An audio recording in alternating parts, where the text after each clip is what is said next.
चलो अभी पढ़ रहे थे उपनिवेशवाद और देहात। उपनिवेशवाद और देहात। देहात का मतलब जानते हो ना? गाँव। गाँव बेगम।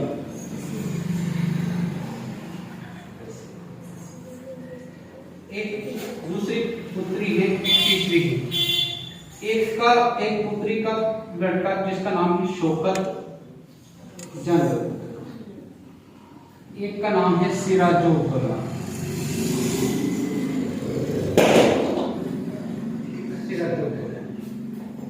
इसका एक सेनापति है। वैसे तो महालापर है, लेकिन नाम उसका मीर जाफर है।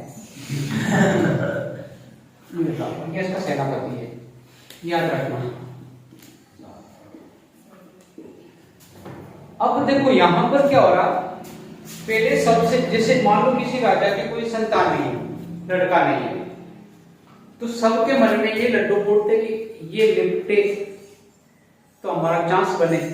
तो सबके मन में राजा बनने की लालसा। अगर लड़का होता है तो फिर फाइटिंग क्लोज हो जाती है, ठीक है ये बनेगा।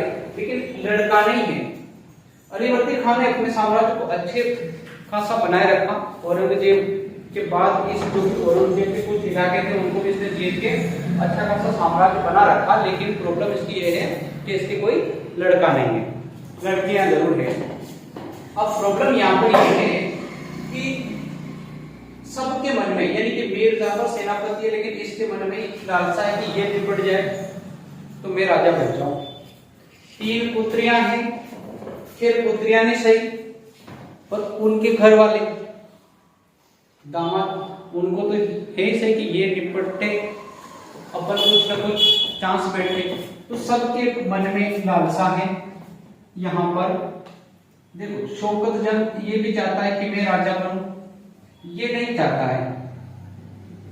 पर ये जो अलीवर्दी खान मतलब इसको अच्छा रखता है, ये इसकी लड़की का पुत्र है, ये भी है, पर ये इसकी थोड़ी हरकतें खराब है। हरकतें खराब है तो ये इसको इतना भाव नहीं देता है। तो यहाँ पर क्या होता है कि जैसे ही इसकी मृत्यु होती है, अलीवर्दी खान ये तो इंतजार कर रहे हैं कि ये मर जाए तो अपना काम कर जाए। तो इसकी मृत्यु जैसे ही हुई अलीवर्दी खान की 10 अप्रैल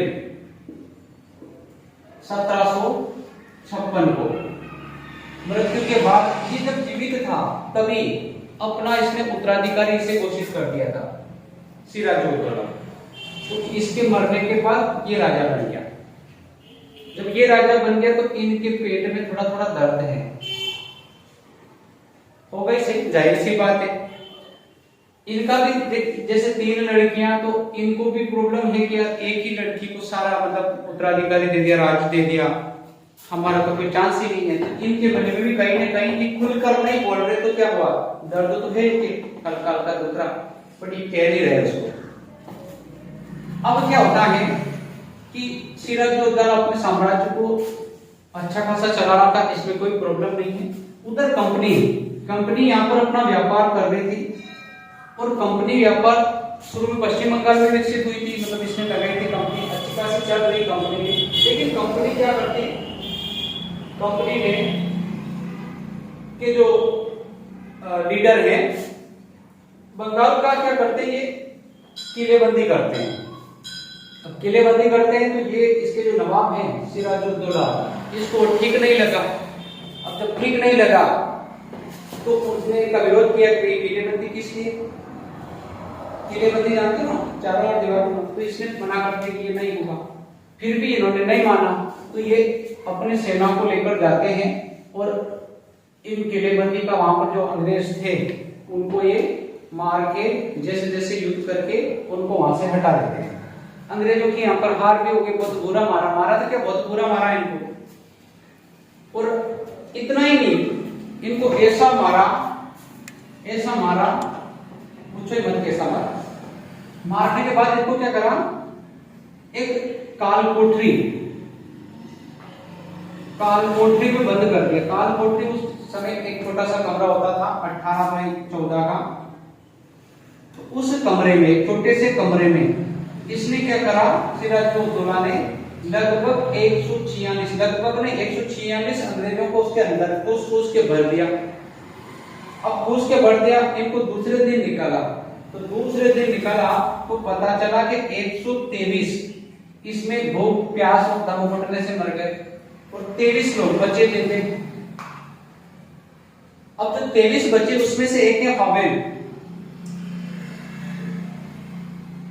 वो उसने बताया कि हमारे साथ सिराजुद्दौला ने ये कांड किया।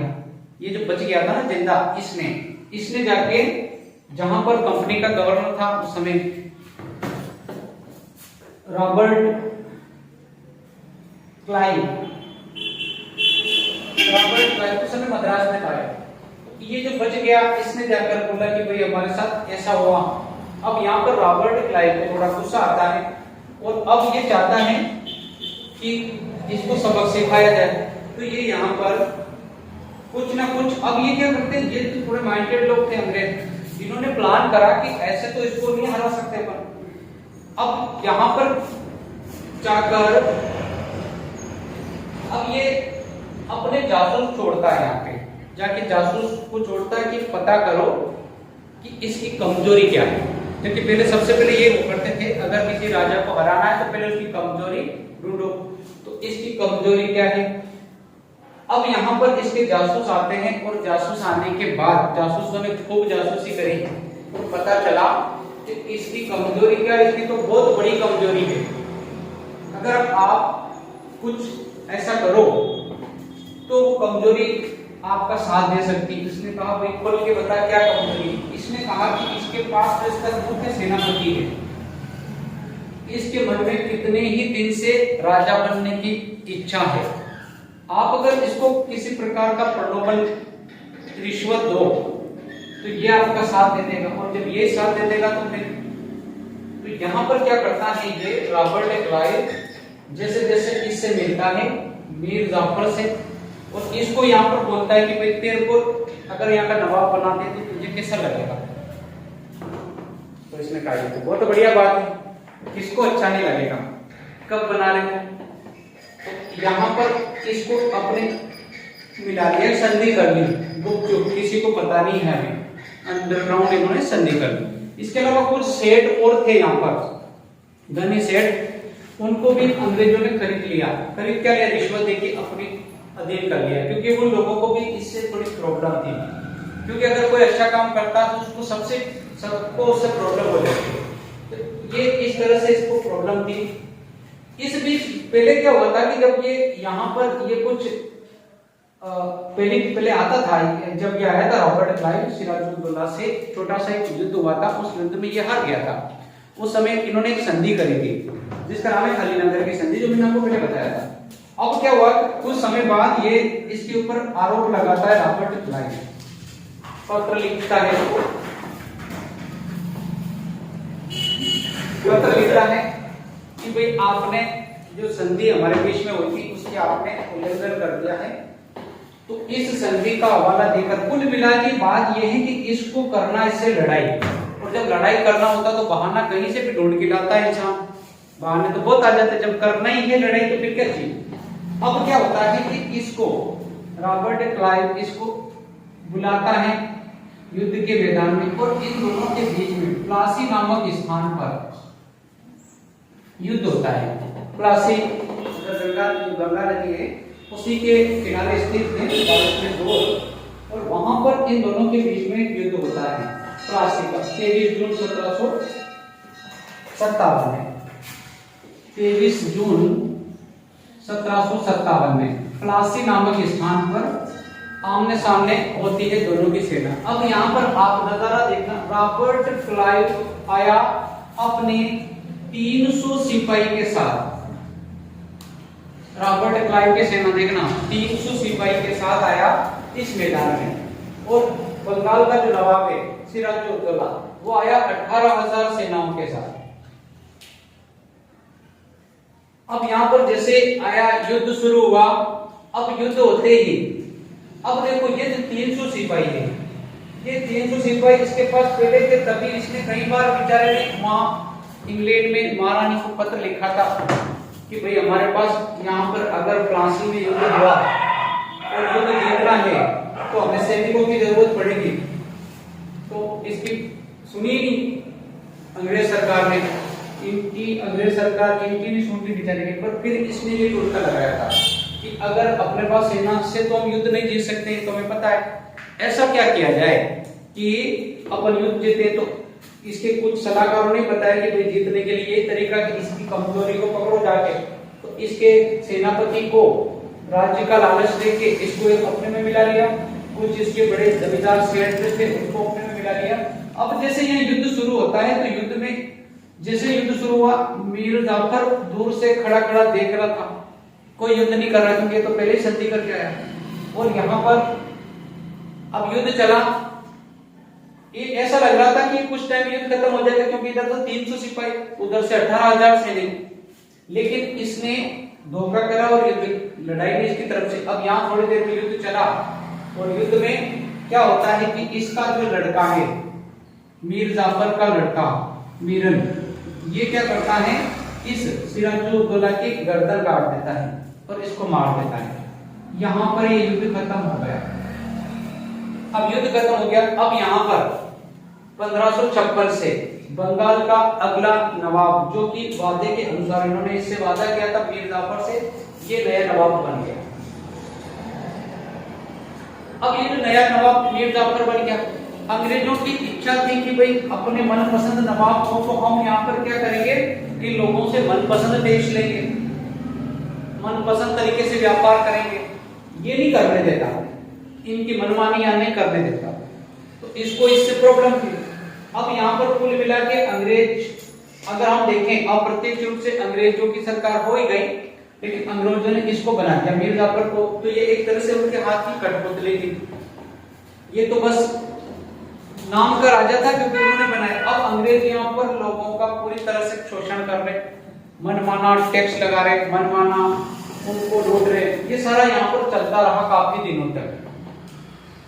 अब काफी दिनों तक चलता रहा ये बहुत दिन। अब कोई भी व्यक्ति एक बर्दाश्त करने की एक लिमिट होगी। जब हद से ज्यादा ये बात आगे बढ़ने लगी तो धीरे धीरे फिर इसने इसके खिलाफ, अंग्रेजों के खिलाफ जैसे कुछ छोटी मोटी कार्रवाई करी रॉबर्ट क्लाइव ने, इसको फिर अपने पद से हटा दिया। इसकी भी कमजोरी भी थी क्योंकि हर की कोई कमजोरी। इसका दामाद जमाई, इसका जो दामाद था उसका नाम था मीर कासिम। अब इसको भी जैसे कि इसको भी शासक बनने की बड़ी लालसा थी, तो फिर ये क्या करते हैं, अंग्रेज इसको पद से हटा दिया, मीर जाफर को हटा के मीर कासिम को फिर नया नवाब बना दिया। इतने में तो ये इसको निचोड़ चुके थे पूरे इलाके को, बहुत इन्होंने इस पर ये लूटा। अब मीर कासिम को फिर बनाया। अब मीर कासिम को तो बनाया, लेकिन मीर कासिम थोड़ा स्ट्रिक्ट था। अब मीर कासिम के साथ भी एक प्रॉब्लम, अब ये पूरी तरह से यहाँ पर शोषण कर रहे हैं ना। अपन सारी चीजों को फिर डिटेल बताऊं, फिर मैं आपको ये चीजें बता दूं खासकर। तो यहाँ पर एक युद्ध तो ये हो गया प्लासी का युद्ध। प्लासी का युद्ध में कौन जीत गया, रॉबर्ट क्लाइव। अब जैसे मीर कासिम बना, मीर कासिम बनने के बाद अब कुछ समय तक सब कुछ ठीक चला, लेकिन इसने भी फिर अंग्रेजों के खिलाफ एक्शन लेना शुरू करा। जैसे शुरू लेना करा तो अब क्या होता है,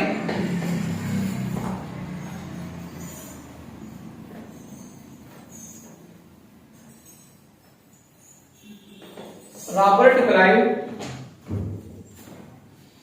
इसके ऊपर कुछ कार्रवाई करे उससे पहले ये यहां से भागकर चला गया। जैसे तो रॉबर्ट क्लाइव ने इसके ऊपर कार्रवाई करी, सैनिक अभियान, इसको समझ में आ गया कि ये छोड़ेगा नहीं, तो ये क्या करता है कि ये भागकर जाता है दिल्ली।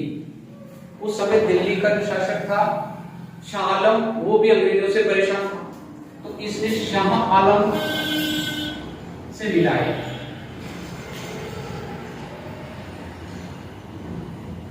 उसके बाद एक अवध का नवाब था शुजा-उद-दौला, ये तो दिल्ली का।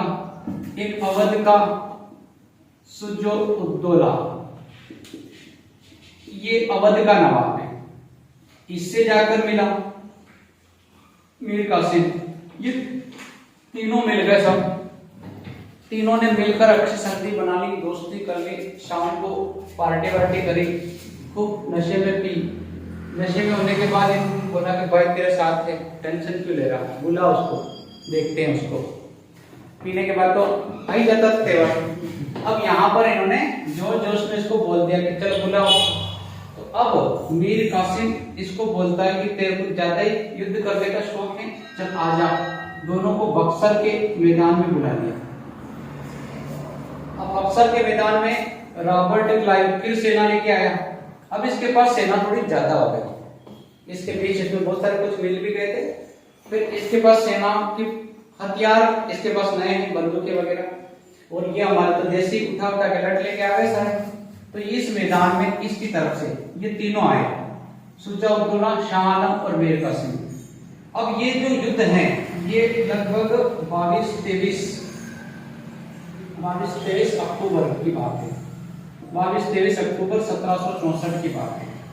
अब यहाँ पर युद्ध जैसे शुरू हुआ, पर यहाँ पर ये पता चला कि ये दोनों तो अंग्रेजों से मिल गए। पहले नशे में इन्होंने कह तो दिया कि चलो आ जाओ, लेकिन यहाँ पर फिर मिल गए। अब ये बेचारा अकेला पड़ गया और यहाँ पर फिर ये युद्ध हार जाते हैं और अंग्रेज फिर जीत जाता रॉबर्ट क्लाइव। अब यहाँ पर ये एक विशेष अगर देखा जाए तो अंग्रेज तो यूं तो व्यापार करने के उद्देश्य से आए थे, लेकिन जब इन्होंने ये युद्ध जीते इनको इनके मन में हो गया कि भाई ये कुछ नहीं है, अब तो हम खुद राजा बन के रहेंगे। अब उसके बाद इन्होंने अपना राज्य का सिलसिला शुरू करा। यहाँ से अब पूर्ण रूप से इन्होंने, इससे पहले बंगाल पर पूर्ण इनका अधिकार नहीं था, अब पूर्ण रूप से इन्होंने अपना अधिकार कर लिया। यहाँ तक तो ये दूसरों को बना रहे थे, अब ये खुद यहाँ के लीडर बन गए, शासक बन गए। ठीक है, अब ये शासक बन गए। अब शासक बनने के बाद अब यहाँ पर ये लगान वसूल कर रहे, तो लगान वसूल करने के लिए इन्होंने क्या करा, लगान वसूल। अब ये लगान वसूल करने जाएंगे तो लोगों से इनकी बात तो बनेगी नहीं, लोग इनकी बात सुनेंगे नहीं, सुनेंगे तो समझेंगे नहीं। तो इन्होंने लगान के लिए क्या करा, गांव के जो विशेष लोग होते थे जिनकी गांव में चल होती थी, अभी भी अगर अपन देखिए गांव में सबकी चलनी होती है, कोई विशेष बड़ा प्रतिष्ठित व्यक्ति होता है उसकी चल होती है। उस जमाने में भी ऐसे होते थे गांव में, पटेल, जमींदार, कोई बड़ा किसान जिसको हम कह सकते हैं, उनकी चल होती। तो इन्होंने ऐसे लोगों को पकड़ा और ऐसे लोगों को पकड़ने के बाद उनको इन्होंने क्या करा, कर वसूल करने का काम सौंपा। तो अब यहाँ पर इन्होंने जमींदारों को पकड़ा, जमींदारों को बोला कि भाई तुम्हारे को ये टैक्स वसूल करके लाना है, कर वसूल करके देना है। अब इनको उन्होंने फिक्स कर दिया, इनको फिक्स कर दिया कि भाई आपको इतना लगान वसूल करके देना है, तुम कितना लोगे ये तुम्हारी प्रॉब्लम। समझ पा रहे हो कुछ? इन्होंने क्या करा, अंग्रेजों ने इन जमींदार को क्या बोला कि हमें टैक्स देना है, इनके टैक्स फिक्स कर दिया कि भाई तुम्हें इतना देना है, लेकिन तुम कितने लोगे ये तुम्हारा तुम जानो। इनको भी ठीक लगा, क्या काम तो चाहिए, अपन ज्यादा ले लेंगे, इनको दे देंगे अपने हिसाब से इन्होंने जो कहा। अब यहाँ पर ये काम कर रहे लगान वसूल करने का। कुछ सालों तक तो ये बहुत अच्छा चला, लेकिन किसान हर वक्त दे नहीं पाएंगे, क्योंकि यहाँ पर जो किसान हैं ये गांव के, तो उनका ये शोषण करने लगे, बहुत ज्यादा लगान वसूल करने लगे। यहाँ तक तो कुछ लंबे समय तक ये चीजें चली, लेकिन बाद में क्या हुआ कि कुछ किसान इनको देने लगे ही नहीं, टैक्स नहीं देने लगे। अब टैक्स नहीं देने लगे तो कंडीशन ये थी कि अगर अंग्रेजों ने इनको ये भी कर रखा था कि अगर तुम टैक्स नहीं दोगे तो हम तुम्हारी जमीन नीलाम कर देंगे। तो फिर ऐसी स्थिति आ गई कि ये किसान लोग इनको टैक्स नहीं देते और इनकी जमीन फिर वो नीलाम करने लगे। कौन? अंग्रेज इनकी जमीन को नीलाम करने लगे। तो फिर ये अपनी जमीन को बचाने के लिए क्या करने लगे, एक तो इन्होंने क्या करा कि अंग्रेज अगर कोई महिला के नाम की जमीन थी तो उसको नीलाम नहीं करते। तो ये जो जमींदार थे ये अपनी जमीन को बचाने के लिए इन्होंने अधिकतर अपनी जमीन को महिलाओं के नाम पर करवा दिया। दूसरा इन्होंने क्या करा कि इनकी जमीन जब नीलाम होती तो ये क्या करते, इनके ही किसी व्यक्ति को, जैसे इनके रिश्तेदार, इनके यहाँ काम करने वाले, बोली लगाने में वो शामिल होते हैं। और जब अंग्रेज बोली लगाते ना तो बढ़ चढ़ के बोली लगाते, समझ रहे हो। और वो बोली जहां खत्म हो जाती लास्ट में समझौता कर लेते भाई इसी का आदमी की, भाई ठीक है, उसको बिठा के रखते कि तुम बोली लगाना, कोई दूसरा नहीं लेते। और वो बोली लगाता और आज फिर बाद में समझौता कर लेते, तो उसी का व्यक्ति होता वो, तो उसका रिश्तेदार या उसका भेजा हुआ कोई व्यक्ति। तो अगर सामने वाला बोली लगा रहा तो वो उससे बढ़ चढ़ के बोली लगाता। अब हमें तो कुछ पता नहीं है कि ये कौन है, वो फिर लास्ट में साठ गांठ कर लेते कि भाई ठीक है उसकी जमीन नहीं जाती। तो अपनी जमीन को बचाने के लिए ऐसा भी ये किया करते थे। एक घटना इसमें आ रही है वर्धमान की घटना। वर्धमान की घटना में ये हुआ था कि जो राजा है वहां उसकी जमीन को नीलाम करते हैं। तो नीलाम करने के बाद वो ऐसा होता है कि उसी के कुछ रिश्तेदार जमीन को खरीद लेते हैं, बाद में वो पैसा नहीं देते हैं।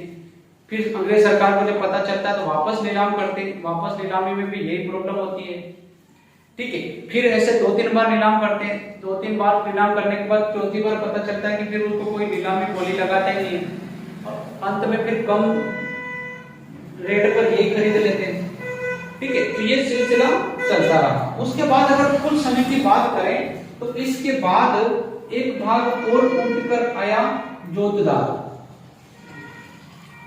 जोतदार वे होते थे जो जमीन को जोतने का काम किया करते थे। जमींदार अधिकतर शहरों में रहते थे जिनकी जमीन गांव में होती थी। तो जोतदार जमीन को जोतने के काम किया करते थे। जोतदार में ये भी होते थे कि ये खुद की जमीन को भी जोतते थे, दूसरों की भी जोतते थे।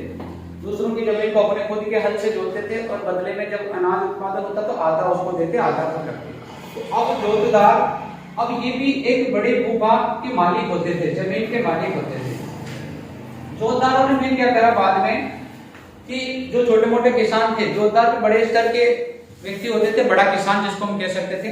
अब ये भी क्या करते थे, किसानों को बोलते थे कि ये आए जमींदार, इनको लगान मत देना, ऐसा मना कर देते। क्यों कि इनका ये एजेंडा था कि अगर ये किसान इनको लगान नहीं देंगे तो ये लगान अंग्रेजों को नहीं दे पाएंगे और जब अंग्रेज जमीन नीलाम करेंगे तो हम खरीद लेंगे। तो ये उनकी जमीन को खरीदने इनका वो इरादा था कि हम जमीन जैसे तैसे नीलाम होगी तो हम खरीद लेंगे। तो ये खुद किसानों को भड़काते कि आप ऐसा करना कि आप उनको लगान मत देना, ठीक है। तो ये व्यवस्था चली थी। तो इस प्रकार जोतदार भी उभर कर एक बड़ा भाग सामने आता है। जोतदार कौन होते थे, जो एक अपनी जमीन को जोतते साथ में वो दूसरों की जमीन को भी जोतने का काम क्या करते थे, ठीक है। अब आपसे प्रश्न इसमें से पूछे जाएंगे, जमींदार कौन है या फिर जमींदार ने अपनी जमीन को बचाने के लिए क्या क्या उपाय करे। तो जमींदार अपनी जमीन को बचाने के लिए इन्होंने अपनी जमीन को कुछ तो महिलाओं के नाम कर दिया था, क्योंकि अंग्रेज महिलाओं की जमीन को नीलाम नहीं करते थे। दूसरा, अपनी जमीन को बचाने के लिए इनके रिश्तेदार या उनके ही कुछ काम करने वाले लोग जो नीलाम की बोली लगाते थे उसके अंदर ये बिठाते थे और वो लोग बढ़ चढ़कर बोली लगाते ताकि उनकी जमीन उनके पास रह जाए। इस तरह से जमीन को बचाने का इन्होंने प्रयास किया था, ठीक है। उसी प्रकार जोतदार कौन है, तो जोतदार वे जो अपनी जमीन को जोतते एक बड़े किसान के रूप में होते थे, साथ साथ में दूसरों की जमीन को भी जोतने का काम करते थे। तो ये जोतदार हैं। इसी में आपने करा कि स्तंभदारी बंदोबस्त क्या है। ये स्तंभदारी बंदोबस्त जो है 1793 में लागू किया गया था। ये एक तरह से लगान है, ये लगान है और इसी लगान को वसूल करने का काम करता है। टैक्स है ना, ये ही टैक्स है। तो उसी प्रकार बहुत सारे 3-4 टैक्स हैं इसमें अपन पढ़ेंगे, तो ये इसी में आता है। अब इसी की बात करते हैं तो ये सिलसिला चलता रहा, अंग्रेजों का कभी रुका नहीं है, चल ही रहा है। टैक्स लगाना, ये करना, जमीन नीलाम करना, ये सब चल रहा है। उसी प्रकार अगर हम बात करते हैं यहाँ पर कि अंग्रेज चाहते हैं कि ये भारत के जो लोग हैं ये थोड़े डिसिप्लिन में रहे, साफ सुथरे रहे और ये अगर ज्यादा खेती करे, अगर ये ज्यादा खेती करेंगे तो हमें लगान भी ज्यादा मिलेगा। तो ये चाहते हैं अंग्रेज की बात के लोग क्या करें, ज्यादा से ज्यादा खेती करे। तो इन्होंने क्या करा, फिर भूमि का स्थायी बंदोबस्त लागू कर दिया, भूमि का इन्होंने सुधारीकरण भी करा। ऐसी भूमि जो परती भूमि या बंजर भूमि थी उसमें सुधार करने का इन्होंने प्रयास करा। प्रयास करने के लिए एक इसका अंग्रेज अधिकारी है, वैसे तो पेशे से चिकित्सक है। अब चिकित्सक जो था जिसका नाम है बुकानन। अब बुकानन वहां पर एक इलाका है, पहाड़ी इलाका, जिसका नाम है राजगीर की पहाड़ी। राजगीर की पहाड़ी की तरफ ये, अब ये सर्वे के लिए भेजा कि तुम सर्वे करके आओ। अंग्रेजों ने भेजा कि भाई तुम जाओ सर्वे करके आओ। इन लोगों को हमारे बस की बात नहीं है, क्योंकि ये लोग एक तरह से अलग टाइप से रहते थे। तो ये जो बुकानन गया इन पहाड़ियों की ओर, तो इसने जो सर्वे किया वो सर्वे की रिपोर्ट के अनुसार क्या लेके आया है, यहाँ पर दो टाइप के लोग हैं। मैदानी भाग में जो लोग रहते हैं वो संथाल लोग हैं, और इधर पहाड़ी लोग भी हैं जो पहाड़ों पे रहते हैं। अब ये जो पहाड़ी लोग हैं, अब ये क्या करते हैं कि अगर यहाँ पर कोई अंग्रेज अगर इनको आता हुआ दिखता तो ये तो उसके ऊपर पत्थर से मारते या उसको देखकर ही भग जाएंगे, क्योंकि इनको उनको डर था, उनको शंका की दृष्टि से देखते उसे। उनको टेंशन था कि ये पता नहीं क्या करेगा, ये किस टाइप का, क्योंकि अलग वो दिखने में अलग है, ये दिखने में अपने अलग लोग हैं। तो ये जब आया तो इसने देखा कि पहाड़ी लोग क्या करते हैं कि जब बाहरी लोग आते हैं तो या तो उसके ऊपर ये अटैक करते हैं, पत्थर फेंकते हैं, या उसको देखकर भागते हैं। ऐसा इसने अपने सर्वे की रिपोर्ट में प्रस्तुत किया है। तो यहाँ पर ये सर्वे करने आया था कि इस इलाके को देखा जाए कि इसमें कितनी जमीनें जो कृषि योग्य हैं, और इन लोगों को कैसे समझाया जाए कि तुम कृषि करो, क्योंकि ये जो पहाड़ी लोग हैं ये अधिकतर जमीन कृषि करते हैं। अब ये जमीन कृषि क्या पार्ट है, ये जो कृषि करते हैं वो जमीन कृषि है। जमीन कृषि का मतलब ये क्या करते हैं, जंगल पूरा इनके बाप का, इनको लगता है कि जंगल हमारा ही है, और यहाँ पर कोई अगर पांव दे तो टांगे तोड़ दे, ऐसा इनका मानना था, और यही करते थे। अगर जंगल में किसी ने इनके कुछ करा तो ये सीधा उसके ऊपर आक्रमण या अटैक करते थे। जमीन खेती का मतलब ये है कि जंगल के किसी एक टुकड़े को साफ करके वहां पर खेती करना, और खेती 3 से 4 साल तक खेती करते, और उसमें जब उत्पादन घटने लगता तो ये किसी दूसरे स्थान पर जाते, फिर जंगल के टुकड़े को साफ करके फिर खेती करते, और वहां पर उस स्थान को बदल के फिर तीसरे स्थान पर जाते हैं। इस प्रकार के जो घूम कर कृषि करते हैं उसे स्थानांतरण कृषि या झूम कृषि कहा जाता है। तो पहाड़ी लोग झूम कृषि करते थे, याद रखना, पहाड़ी लोग झूम कृषि करते हैं या स्थानांतरण कृषि करते हैं, इसका ऐसा बुकानन ने अपने रिपोर्ट में प्रस्तुत किया, याद रखना। उसी प्रकार जो संथाल लोग हैं, ठीक है, अब कंपनी ने क्या सोचा कि इन लोगों को हम खेत बनाकर देते हैं। कंपनी ने बहुत सारी जमीन को अधिग्रहण कर रखा था, जो किसान लगाने देते उनकी जमीन को ये ले लेते, जोतदार और जमींदार इनकी जमीन भी उनने ले रखी थी। तो कंपनी के पास तो बहुत सारी जमीन थी, तो कंपनी ने क्या करा, इन लोगों को बोला कि हम तुम्हें खेत देते हैं, स्थायी रूप से जमीन देते हैं, तुम उसमें खेती करो। तो संथाल लोगों ने ये बात समझी कि यार ये तो ठीक है, तो संथाल लोगों ने खेत लिए और खेती करने लग गए। तो इनके जीवन में कुछ सुधार हुआ, क्योंकि ये पहले ऐसे ही रहते थे जंगली टाइप। जब इनमें अंग्रेजों ने उनको खेती करने के योग्य तरीका बताया, क्योंकि अंग्रेजों को चाहते हैं कि ज्यादा खेती करेंगे तो हमें ज्यादा लगान मिलेगा, तो अंग्रेजों ने इनको खेती करने का तरीका भी बताया, खेत भी दिए, जमीन भी दी। ये ऑफर इनके पास भी गया, लेकिन इन्होंने टुकरा दिया, नॉट एक्सेप्टेड। इन्होंने लगा अरे तुम्हारी जमीन को हम क्या करेंगे, हमारा ये तो हमारे पिताजी का ही है, हम तो नहीं कर रहे हैं। तो इन्होंने नहीं किया, बाकी इन्होंने करा तो इनके जीवन स्तर में बहुत हद तक सुधार हो गया। फिर क्या है कि ये जैसे जैसे आगे बढ़ते गए, भूमि सुधारीकरण हुआ, ये जो अनुपजाऊ भूमि थी, बंजर भूमि थी, उनका साफ कर करके खेत बनाते रहे। जब ये आगे की ओर बढ़ते रहे, इन लोगों को लगा कि यार ये तो हद से ज्यादा गुजर रहे है ना। तो अब यहाँ पर देखो प्रॉब्लम ये कि ये आगे बढ़ रहे, खेत बना रहे, इनका ये मतलब नहीं है, इनको परेशान करना नहीं है, ये तो अपनी खेत को सुधारते हुए आगे बढ़ रहे हैं। इनको लगा कि यार ये हद नहीं कर रहे, हमारी तरफ आ रहे। तो अब यहाँ पर क्या हुआ कि ये आपस में लड़ने लगे। ये लोग चलाते हैं हल और ये रखते हैं कुदाल। ये अधिकतर कुदाल यूज करते हैं, छोटा मोटा खेत खोद के छोटा मोटा खेती करना, अपने को ज्यादा लालच नहीं था, इनका अधिकतर शिकार करना वगैरह काम है। तो यहाँ पर क्या है कि दोनों में आपस में लड़ाइयां होती। अब यहाँ पर जो पहाड़ी लोग हैं, ये मैदानी लोगों को चैन से नहीं रहने देंगे, क्योंकि इनको लग रहा है कि ये आगे बढ़ रहे हैं, हमारा अतिक्रमण कर रहे हैं, हमारी जमीन को हड़प रहे हैं, इसलिए इन दोनों के बीच में लड़ाइयां होने लगती है। जिस लड़ाई का नाम है हल और कुदाल की लड़ाई। प्रश्न आता है हल और कुदाल की लड़ाई से आप क्या समझते हैं? तो आपको इन दोनों की लड़ाई करवानी है, ठीक है। अब क्या है कि ये तो मैदानी भाग में रहने वाले लोग हैं, अगर इनको मैदान में शांति से रहना है तो इन पहाड़ी लोगों को बदले में कुछ ना कुछ देना पड़ेगा खैरात के रूप में, वरना तो ये उनके ऊपर इनको चैन से नहीं रहने देंगे, मतलब इनके ऊपर अटैक करना शुरू कर दिया इन्होंने, लूटना वगैरह इन्होंने शुरू कर दिया। पहाड़ों पर अगर कोई व्यक्ति व्यापारी अगर जहां भी निकल रहा है तो उसको बदले में उन पहाड़ी लोगों को कुछ ना कुछ देना पड़ेगा, अन्यथा वहां से निकल नहीं सकता। और अगर उसको कुछ दे दिया तो फिर वहां से अगर उनको कोई हाथ भी लगा सकता दूसरा, वो सुरक्षा की गारंटी देते हैं इस बदले में कि तुम हमें कुछ दो, हम तुम्हें सुरक्षित जंगल पार करवाएंगे, तुम्हें कोई कुछ नुकसान नहीं पहुंचाएगा। तो इस तरह से ये पहाड़ी लोगों का रवैया था। मैदानी लोग मैदानी भागों में शांतिपूर्वक तरीके से रहते हैं, ये अशांत टाइप के लोग हैं, याद रखना। तो आपको पूछा जाए कि हल और कुदाल की लड़ाई से क्या अभिप्राय है, तो पहले आपको हल के बारे में बताना कि हल का अभिप्राय है कि जो संताल लोग हैं वो हल चलाकर जमीन को हाँकते थे और जमीन में खेती करते थे, उनकी खेती भी अच्छी हुआ करती थी और वो मैदानी भागों में रहते थे। कुदाल पहाड़ी लोगों के लिए कुदाल शब्द यूज हुआ क्योंकि कुदाल रखते थे, ये ज्यादा खेत बड़े नहीं बनाते थे, छोटे छोटे जंगल के टुकड़ों के साफ करके खेत बनाकर खेती करते थे। ये अधिकतर घुमंतु टाइप के लोग हुआ करते थे, स्थायी रूप से एक जगह नहीं रहते थे। जब इनको लगा कि संताल लोग इनके जंगल की ओर आगे बढ़ते हुए आ रहे हैं तो इन्होंने संथाल लोगों के बीच से इन्होंने युद्ध छेड़ दिया। तो इन दोनों के बीच में जो छोटी मोटी झपट होती रहती थी, लड़ाइयां होती थी, जिसको हल और कुदाल की लड़ाई के नाम से जाना जाता है, ठीक है। प्रश्न एक ही आता है कि बुक्कानन के अनुसार पहाड़ी लोगों का जीवन किस प्रकार का था।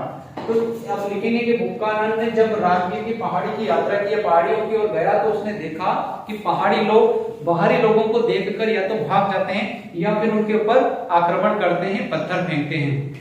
साथ ही साथ अगर पहाड़ों से किसी व्यक्ति को गुजरना होता तो उसको उस गुजरने के बदले में पहाड़ी लोगों को कुछ ना कुछ देना पड़ता और बदले में वे लोग उसको सुरक्षित रूप से जंगल का रास्ता पार करवाते। साथ ही साथ अगर मैदान में रहने वाले लोग जो हैं अपने यहाँ पर शांति खरीदने के लिए पहाड़ी लोगों को कुछ ना कुछ बख्शिश के या किराए के रूप में कुछ ना कुछ उनको देते थे। ये पहाड़ी लोगों का जीवन है, समझ रहे हो। अब यहाँ पर सुधार ये होगा कि ये लोग तो सुधर गए, बहुत अच्छे हो गए, इनका स्टैंडर्ड सुधर गया, लेकिन ये नहीं सुधरे, अभी तक वैसे ही है। पहाड़ी जो पर्वतीय लोग हैं ना, आदिवासी, वो अभी भी ऐसे भटक रहे हैं। फिर कुछ समय की अगर बात करते हैं, चलता रहा, अच्छा खासा चल रहा। उधर अंग्रेज, उधर इंग्लैंड और उधर अमेरिका के बीच में कुछ युद्ध छिड़ गया, युद्ध जैसी स्थिति हो गई, युद्ध छिड़ गया। उस समय क्या हो रहा कि यहाँ पर इन्होंने उस ये हुआ था कि अंग्रेजों ने भी इनको मोटिवेट करा था कि तुम ज्यादा से ज्यादा कपास बो, तुम्हारे कपास को हम अच्छे दाम पर खरीदेंगे, क्योंकि कंपनी में कच्चे माल की जरूरत पड़ती, कंपनी उनकी सूती वस्त्र उद्योगी थी, तो उसमें वस्त्र बनाने के लिए कपास की जरूरत पड़ती। तो इन लोगों ने कपास को अच्छे से बोया और इन्होंने कपास का उत्पादन भी करा, बरमार कपास की उत्पादन हुआ। लेकिन उसी समय उधर इंग्लैंड और इनका युद्ध छिड़ गया। उस समय इंग्लैंड में वो जो उद्योग धंधे हैं वो बंद हो गए, और बंद हो गए तो इन्होंने अंग्रेजों ने इनका कपास नहीं खरीदा। अब प्रॉब्लम खड़ी हो गई। अब इन्होंने जो कपास लेकर सारे लोग मंडी में पहुंचे, पोटले भर भर के, बड़े बड़े पोटले बांध के बैठे वहां। पता चला कि वहां तो उन्होंने खरीदा ही नहीं। तो खरीदा ही नहीं तो इन लोगों को आया गुस्सा, इन्होंने अंग्रेजों के खिलाफ आंदोलन या विद्रोह करा, जिसका नाम है संथाल विद्रोह। याद रखना संथाल विद्रोह क्या है। संथाल विद्रोह जो हुआ था वो संथाल लोगों ने किया था। वो किस लिए किया था? क्योंकि अंग्रेजों ने उनको आश्वासन दिया था कि हम तुम्हारी कपास को अच्छे दाम पर खरीदेंगे, लेकिन अंग्रेजों ने इनकी कपास नहीं खरीदी, तो इन लोगों ने उनके खिलाफ विद्रोह कर दिया। इसका नाम है संथाल विद्रोह। समझ में आई कुछ बातें नहीं आई?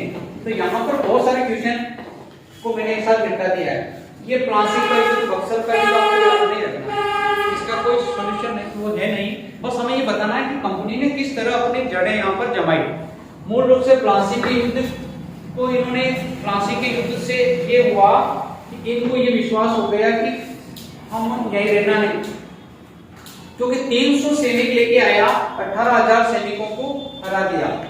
तो यहाँ क्या साबित होता है कि अगर व्यक्ति कहीं किसी घर में चोरी करने के लिए पैसे लेने गया और वहां पता चला कि सोने से भरा हुआ एक बॉक्स मिला, वही इसके साथ, तो यहाँ पर रहने के बाद इनको लगा कि भाई अपन तो व्यापार करने के लिए नहीं, अपन तो राज करने के लिए बने। तो यहाँ पर भी वो राज करने लगे। और यहाँ पर अब ये क्या करते जा रहे हैं, धीरे धीरे टैक्स दर, इन लोगों पर खुद के कानून बनाना, उनको थोपना, ये सारी चीजें अभी चली रही है।